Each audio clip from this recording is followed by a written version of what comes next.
1,67,000 metre जो है हमारे जम्मू संभाग में लगे हैं और 1,47,000 जो मीटर है वो कश्मीर संभाग में लगे हैं। जम्मू में बिजली कितनी बनती है? 70%, कश्मीर में 10% रेवेन्यू की। तो मैं आपके ध्यान में लाना चाहूँगा, रेवेन्यू जम्मू को मिलता है 2100 करोड़ देना पड़ता है और कश्मीर 1340 करोड़। इतना बड़ा ब्लंडर हमारे जम्मू के साथ पिछले 70 सालों से जो हमारी पुरानी सरकारें नहीं हैं करते आई हैं और आज की मौजूदा सरकारें भी कर रही हैं। जम्मू टैक्स पेयर रहा है, जम्मू को लूटा गया है, पर अब बारी है कश्मीर की। कश्मीर के सिर्फ बिजली विभाग में लाखों खरबों रुपए का घोटाला है। इसी तरह कश्मीर ने हर एक विभाग में घोटाले किए हैं। अगर सरकार चाहती है 35,000 करोड़ का जो उन पर कर्ज है उसे चुकाया जाए तो कश्मीर से लिया जाए। कश्मीर ने खाया जम्मू को। प्रीपेड सिस्टम बंद करो, बंद करो। प्रीपेड सिस्टम बंद करो, बंद करो। प्रीपेड सिस्टम बंद करो, बंद करो। प्रीपेड सिस्टम बंद करो, बंद करो। प्रीपेड सिस्टम बंद करो, बंद करो। बिजली बिल की मार नहीं सहेगा जम्मू हर बार। बिजली बिल की मार नहीं सहेगा जम्मू हर बार। प्रीपेड सिस्टम बंद करो, बंद करो। बिजली बिल की मार नहीं सहेगा जम्मू हर बार। प्रीपेड सिस्टम बंद करो, बंद करो। प्रीपेड सिस्टम बंद करो, बंद करो। प्रीपेड सिस्टम बंद करो, बंद करो। प्रीपेड सिस्टम बंद करो, बंद करो। प्रीपेड सिस्टम बंद करो, बंद करो।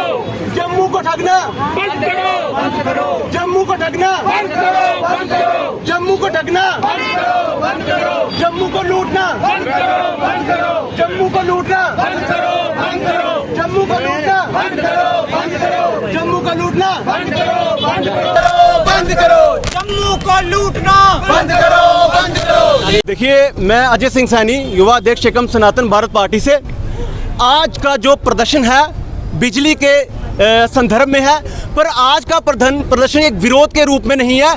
आज के प्रदर्शन के दो रूप हैं। पहला रूप जो जम्मू का दुख दर्द है वो आज हम आप मीडिया के माध्यम से सरकार के समक्ष और बिजली विभाग के समक्ष रखेंगे। दूसरी जो इसका दूसरा पहलू है वो ये है कि सरकार जिस तरह आज असमंजस में प्रीपेड मीटर को लॉन्च कर रही है, आज हम फैक्ट्स के आधार पर, तथ्यों के आधार पर आज सरकार के समक्ष एक हम अपना रूप रखेंगे कि आप इस प्रॉब्लम से किस तरह बाहर आ सकते हैं, उसकी सजेशन भी दी जाएगी। सबसे पहले मैं आपका ध्यान तथ्यों पर ले जाना चाहूँगा। आपको मैं तथ्य बताना चाहूँ कि हमारे जम्मू कश्मीर में सबसे पहले देखिए कि 10,000 मेगावाट की जो बिजली है, तथ्यों के आधार पर मैं कह रहा हूँ, वो जम्मू में बन रही है और 2,000 के करीब जो है बिजली कश्मीर में बनती है। विडंबना ये है कि NHPC जैसे जो प्रोजेक्ट हैं, जो हमारे भारत के ही प्रोजेक्ट हैं, पर जम्मू के जो संसाधन हैं उनको लूट रहा है हमारा सरकार। कहने का मतलब है वो हमारे अपने हैं, पर जम्मू पर सबसे पहला हक बनता है हमारे संसाधनों पर हमारे संसाधनों का 70% जो है वो सरकार अपने समक्ष रख रही है। मैं बताना चाहूँगा आपको कि जिस तरह मैंने बताया कि 10,000 मेगावाट बिजली, उसमें से भी जो 3,000 मेगावाट बिजली जो जम्मू के लिए बचती है और सिर्फ 1,000 मेगावाट जो कश्मीर के लिए बचती है, उसमें भी आधी से ज़्यादा बिजली कश्मीर को दी जाती है। और जम्मू की कंडीशन ये है कि यहाँ पर रोज़ाना हमें कट देखने को मिलते हैं, हर दिन यहाँ पे लोगों को त्राहिमाम करना पड़ता है।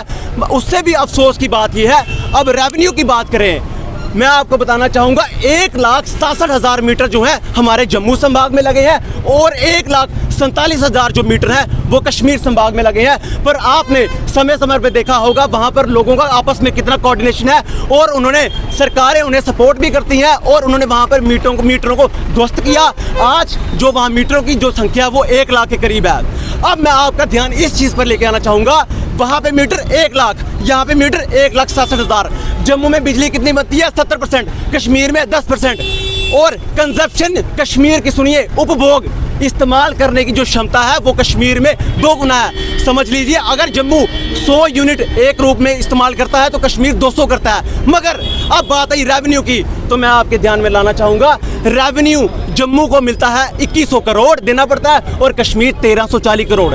इतना बड़ा ब्लंडर हमारे जम्मू के साथ पिछले 70 सालों से जो हमारी पुरानी सरकारें नहीं हैं करते आई हैं और आज की मौजूदा सरकारें भी कर रही हैं कि जम्मू बिजली कम यूज़ करे। जम्मू में बिजली ज़्यादा बन रही है मगर जम्मू को ही कट बर्दाश्त करने पड़ रहे हैं और रेवेन्यू भी जम्मू को ज़्यादा देना पड़ रहा है। अब हमारे इसी संदर्भ में जो बड़े कर्मचारी हैं सेक्रेटरीट में, उनसे बातचीत हुई, उन्होंने हमें बताया कि सरकार के ऊपर 35,000 करोड़ का लोन है। बिजली विभाग आज पूरी तरह से कर्ज में डूबा हुआ है। हमने उनके समक्ष एक सुझाव रखा कि कश्मीर पिछले 70 सालों से, मैं आपको बताऊं कि अगर 1340 करोड़ की जो आय वहां से जनरेट हो रही है और 2100 करोड़ जम्मू से लिया जा रहा है, हर साल 1500 करोड़ का जो फ्रॉड है, जो घोटाला है, वो कश्मीर कर रहा है, क्योंकि उनके राजनेता उनके साथ है, उनके साथ बिजली विभाग के लोग भी हैं। मगर जिस तरह जो ये हमारी सरकारें एंटी जम्मू है, एंटी डोगरा है, एंटी हिंदू भी हैं, ये लोग कभी भी डोगरों को उठता हुआ नहीं देख सकते हैं। उस चीज़ को देखते हुए ये वहाँ पे कोऑर्डिनेशन के तौर पर हमने उनको सुझाव दिया कि 35,000 करोड़ की जो आप बात कर रहे हैं, 1000 करोड़ एक साल में और पिछले 70 सालों से मल्टीप्लाई कर लेंगे तो ये रकम कम से कम 1 लाख करोड़ की बनती है और 35,000 करोड़ का जो आपका इतना बड़ा कर्ज है आराम से चुता हो जाएगा।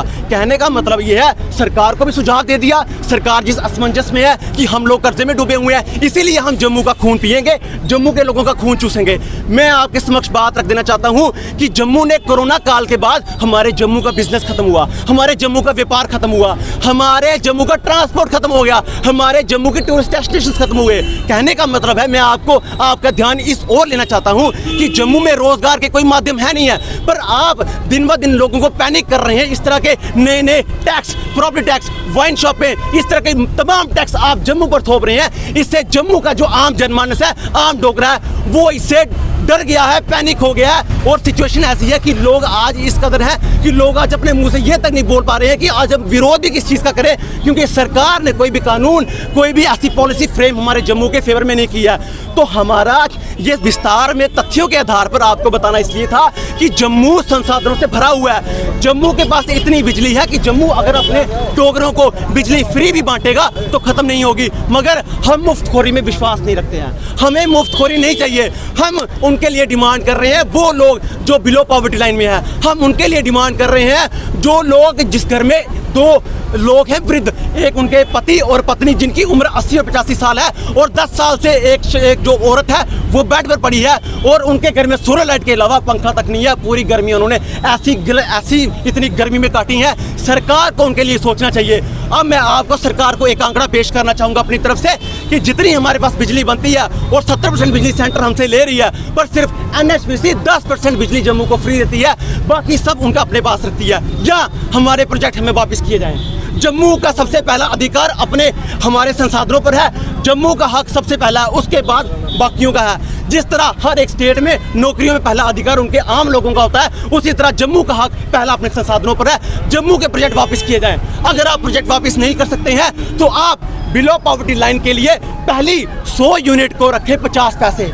आपकी जो प्रति यूनिट की कीमत होनी चाहिए 50 पैसे पहली 100 यूनिट, अगली 200 यूनिटें 1 रुपया, और उसके बाद अगली 500 यूनिटें 1.5 रुपया। उसके बाद आपके मिडिल क्लास आ गए, उसके लिए पहली यूनिट की जो आप 100 की कीमत रखेंगे आप 1 रुपया, उसके बाद 2, उसके बाद 3, उसके लिए कमर्शियल के लिए यही है। मगर सबसे अत्यधिक ज़रूरत है इस वक्त वो लोग जिनके पास कारोबार नहीं है, वो लोग जो इस वक्त गर्मी से त्राहिमाम कर रहे हैं। और जम्मू ने हमेशा टैक्स दिए हैं, जम्मू टैक्स पेयर रहा है, जम्मू को लूटा गया है। पर अब बारी है कश्मीर की। कश्मीर के सिर्फ बिजली विभाग में लाखों खरबों रुपए का घोटाला है। इसी तरह कश्मीर ने हर एक विभाग में घोटाले किए हैं। अगर सरकार चाहती है 35,000 करोड़ का जो उन पर कर्ज है उसे चुकाया जाए तो कश्मीर से लिया जाए। कश्मीर ने खाया जम्मू को।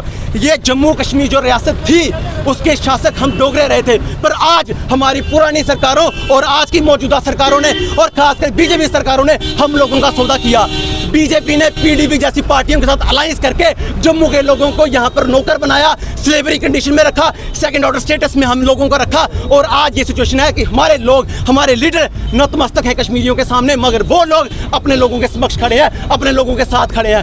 वो लोग अपने लोगों के बिल माफ़ भी करवाते हैं, अपने लोगों के लिए रोड जाम भी करते हैं। हमारे नेता उन लोगों के आगे अपनी कुर्सियां बचाने के लिए नतमस्तक होते हैं और जम्मू का सौदा करते हैं। क्या आज हमारे लीडरों को पता नहीं है कि जम्मू में कितने प्रोजेक्ट हैं? अगर 25 प्रोजेक्ट पूरे हैं तो 20 प्रोजेक्ट जम्मू के हैं, जिसमें 1857 सावरकोट, दुलहस्ती, पक्कलदुल, इस तरह के प्रोजेक्ट्स हैं जहां पे हजार मेगावाट बिजली पैदा होती है। और कश्मीर में सिर्फ मात्र 1000 मेगावाट का प्रोजेक्ट है। मगर कश्मीर देखिए, वहां पे हीटर भी हैं, वहां पे 2 गुना बिजली यूटिलाइज की जा रही है, मगर जो रेवेन्यू कितना हमसे ज़्यादा।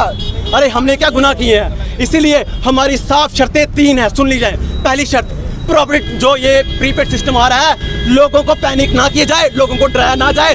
लोग ऑलरेडी कोरोना काल के बाद व्यापार बंद होने से, ट्रांसपोर्ट खत्म होने से, टूरिस्ट खत्म होने से लोगों के पास व्यापार का कोई भी साधन नहीं है। इसलिए प्रीपेड सिस्टम लाके लोगों को डराया ना जाए, उन्हें पैनिक ना किया जाए। दूसरी हमारी जो कंडीशन है वो ये है कि बीपीएल लोग, उनके लिए मात्र जो सीमा जो तय की जाए कीमत, मैंने बताया 50 पैसे से लेके पहली 100 यूनिट है, उसके बाद 1 रुपया, उसके बाद 1.5 रुपये। तीसरी हमारी शर्त ये है कि अगर सरकार चाहती है कि कर्ज चुकाया जाए तो वो कश्मीर से सीधा सीधा लिया जाए, क्योंकि जम्मू ने ठेका नहीं लिया है। जम्मू को हमेशा हमारी जो हुक्मरान है, हमारी एलजी एडमिनिस्ट्रेशन है, उनकी तरफ से वाइन शॉप की भरमार कर दी जाती है। 200, 300, 400 वाइन शॉप जम्मू में, क्योंकि टैक्स लेना है। और कश्मीर में कितनी वाइन शॉप है, मैं आपसे पूछना चाहूँगा? दो वाइन शॉप। अच्छा, प्रॉपर्टी टैक्स जम्मू दे, तमाम टैक्स जम्मू दे, टोल टैक्स जम्मू दे।